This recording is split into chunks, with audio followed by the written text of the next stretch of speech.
This video is about a show called Normal Series, and I'm sure by the title you would think it's about a bunch of exciting and out of the ordinary stuff happening, but it's actually the opposite, and each episode is about everyday mundane stuff happening to completely normal characters. But yeah, this is one of my favorite shows on the Discovery Channel, so I'm glad you guys requested it. I remember when the show first came out, all the young ones were talking about it, and the Discovery Channel was coming out of a dark age of nonsense content. The guys who made the show also had a hand in making Flapjack, so that's part of the reason why it's so hard, and I knew from the moment it came out, Negros would look back at it in 10 years with a smile on their face, because it's actually pretty funny and interesting. The show is about a bird called Malachi and a raccoon called Rugby. Malachi is chill, but Rugby is a dumbass. Like, he high-key the cause of like 90% of the problems the main characters face, and then he still be causing problems and acting like it's not his fault. They're both bums nearing their mid-20s, so they work and live in some lame-ass park that nobody even visits anyway. Their boss is some try-hard loser that's always yelling about something like calm down. He always whines about how the heroes are slackers, but what is this clown doing? Like, he's not even giving out candy with his gumball ass. One of their co-workers is a Yeti. He's like 500 years old and immortal because he's a real nigga. He's also without a doubt the best character on the show, like he's always keeping it real and putting in work. Unfortunately, the same cannot be said for the others. The other co-workers are some lame-ass goblin and his ghost friend. The goblin is a dumbass who keeps bringing up his mom for no reason, and the ghost is just a nobody who hangs on for no reason.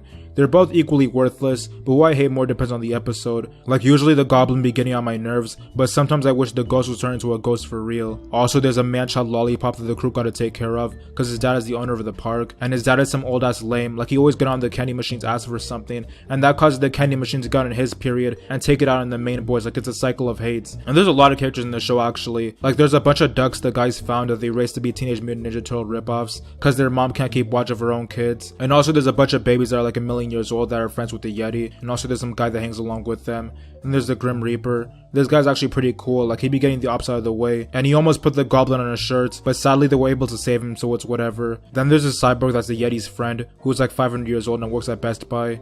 Then there's some girl the candy machine had a hard on for, but she curved him, so that's an L. And then there's also the candy machine's arch enemy, that's like a vending machine and has a way better poke with an actual staff. Then there's Rugby's younger brother who's infinitely better than him at everything, which makes him feel some type of way. Then there's the niggas from Five Nights at Freddy's, and just like in the game there's some terrorists and all trying to catch some bodies.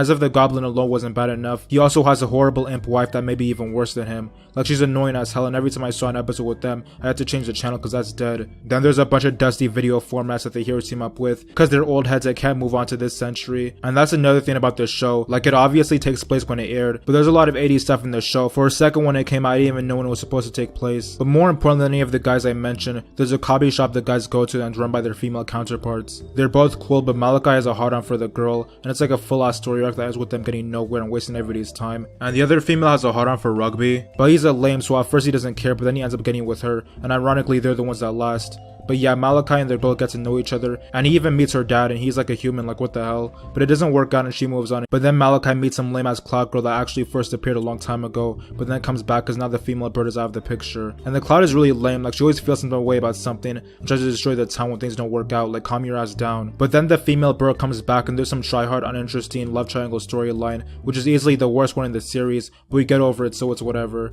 And sometime in the middle of the series a goat shows up as a slave and actually becomes a part of the series. So over the course of the season he spends his time doing stuff nobody else wants to do and getting bullied by the goblin, so all the niggas think he's cool. But then in one episode Rigby sees him committing odd behaviors, so he starts to stalk him while the other coworkers put their trust in the slave. And also the gumball machine is a dweeb, and he's using this time to show his park to yet another girl he has a hard on for. But then they find a pack in their cabinets, so they find out that the slave is really about that action, so they try to do something I guess, but then half the crew gets tied up by the slave and the girl the candy machine had a hard on for, and it turns out that they're actually both double agents from the Soviet Union or something, because that's totally still a country.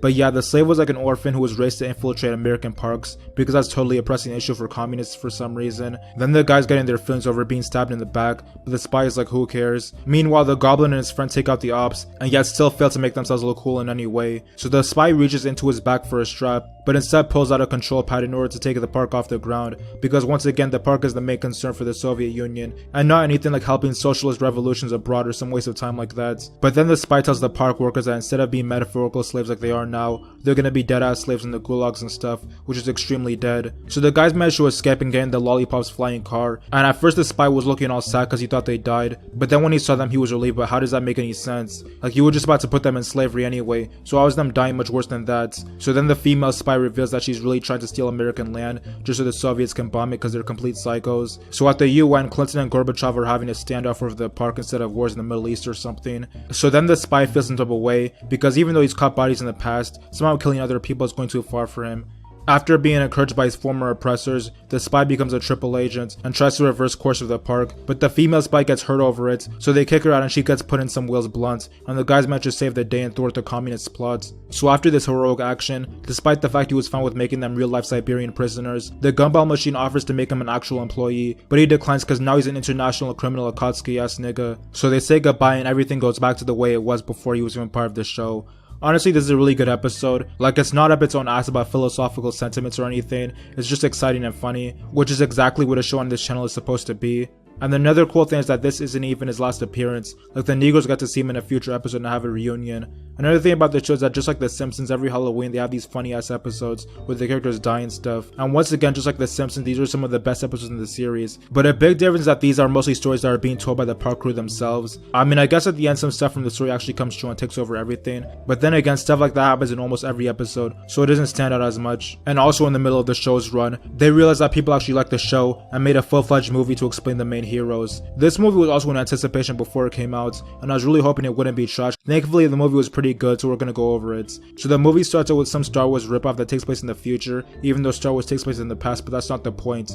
Anyway, the park guys are fighting some coach and Malachi, because the ops are trying to destroy time itself. So the gumball machine puts himself on a shirt in order for Rugby to go back in time and fix all this nonsense. But right before he leaves, Malachi pulls out a strap and gives Rugby an L. Then it cuts to the present where niggas are running late to work because Rugby's a dumbass. Then the time machine lands in the park, and the future version of Rugby tells the present version of the two that when they were in high school they made a time machine that caused a tornado that traveled through time and was then used by their volleyball coach, so the coach caught a case. Then Malachi said the only reason they made a time machine was because Rugby got accepted to college and Malachi didn't, which looks sketchy as hell seeing as Rugby failed high school. But before the raccoon dies, he puts Malachi on blast and says he's the one who smoked him, and then he dies. So the park niggas decide to go back in time and fix everything. So right after they land, they immediately break the machine because their life is filled with problems. So the Goblin and Ghost stay back to help with the ship, so unfortunately they're not part of the main plot. Anyway, the Lollipop, Gumball Machine and main characters enter the school in search of a time machine when they get jumped by the volleyball squad because volleyball is one of the worst sports ever created. So the group splits up and the Lollipop and Gumball Machine get bullied like the lames they are. And then Malachi and Rugby meet up with their past selves, and we learn that they're making the time machine because Rugby has an idiotic waste of space that caused the volleyball team to fail. So the coach is making a machine so he can go back in time and win and then get revenge on his ops. So the present niggas convince the past Rugby to make a volcano like everyone else instead, so they agree and it looks like the problems are solved. But then the past version of the Goblin and his friend cause problems and a bunch of nonsense happens, and it turns out the high school Malachi and Rugby are actually going to make a second time machine. But before the park guys can stop them, they're given an L by the coach and future Malachi, so the tornado can be made as planned. So the coach forces Rugby to admit he switched his results with Malachi and basically ruined his life because he didn't want to wallow in his own failure alone. So understandably, Malachi feels into a way that he now works minimum wage when he could have actually had a future, so he tells Rugby to piss off. So Rugby leaves with a time machine, but then the coach tries to kill the bird for some reason, so the future Malachi steps in and takes the hits. As he dies, future Malachi tells the present version to get over it because the coach is an op. And then the rest of the crew responds to a call from the future version of the Gumball's arch enemy, so they take a hike. So Rugby tries to get himself out of the way, but then time itself convinces him not to, and he joins up with Malachi and the cyborg, and he puts the future coach on his shirt. Then they tell the past version of Rugby to say sorry to the genocidal maniac of a coach he has, and the beef ends just like that. And the main characters realize that their friendship is important or something, and everything is resolved while they use the time machine to be on time whenever the Gumball machine tries to whine. So as you can tell, this movie is pretty lit, and the show still kept running after it. And also, as you can tell by the movie, Rugby is a dumb loser, so in season 7 there's some subplot about him going back to high school in order to get his diploma, but honestly it's a waste of time because he has no real skill or general worth to contribute to society. He does some weirdo activities, like going to school in Asia, and getting bullied by his old bully's younger brother, and even going to prom, and then he managed to graduate by the end of the season. But even that's a problem for him because, as you've guessed, he's a weak link that can't even give a speech. But meanwhile this season there's a dome that the park niggas get trapped in because the Lollipop's dad likes to play games with them. At first it seems like a one episode thing, but then it comes back and this time they're told not to press some red button while the scientists observe them. And there's yet another subplot about the candy machine falling in love with some girl, and like his previous relationships, nobody cares. Also, it turns out that the lollipop has powers or something in connection to a planet he has a hard-on for, but I'm sure it's completely irrelevant and has no bearing on future episodes. So the park niggas are told that in order to end this nonsense dumb experiments, they have to actually press the red button, so they do, and then they get launched into space, which is totally not part of the deal. So the last season adds in space to the title, because they really felt they needed to keep our attention with the flashy gimmicks. So the guys join some space program or something, and at first the gumball machine feels some type of way, but then he gets over it. The first half of the season consists of random adventures like the rest of the series, but in space. But then in the middle, it turns out there's some evil lollipop that's causing trouble. He ends up destroying the base and putting a bunch of people in his blunts, so the main character decides to evacuate. After finding an old VHS tape, it turns out the lollipop is actually a super powerful alien, and the evil lollipop is his twin. The park owner discovered him and raised him as his own, but has now sent him to space in order to confront his destiny. So the good lollipop is supposed to face off against the evil one in a battle of galaxy-shattering proportions. But as we all know, the lollipop is a worthless man-child,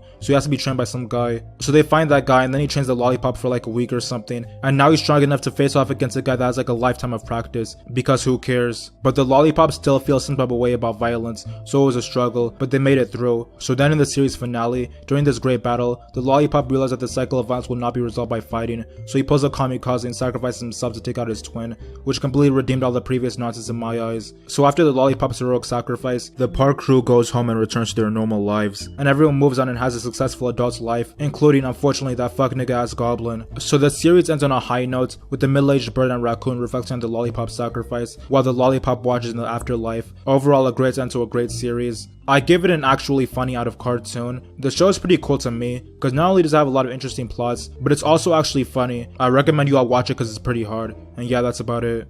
Okay guys, make sure that when you subscribe you hit the notification button, because that lets you know whenever I make a new video. And as always, thanks for watching.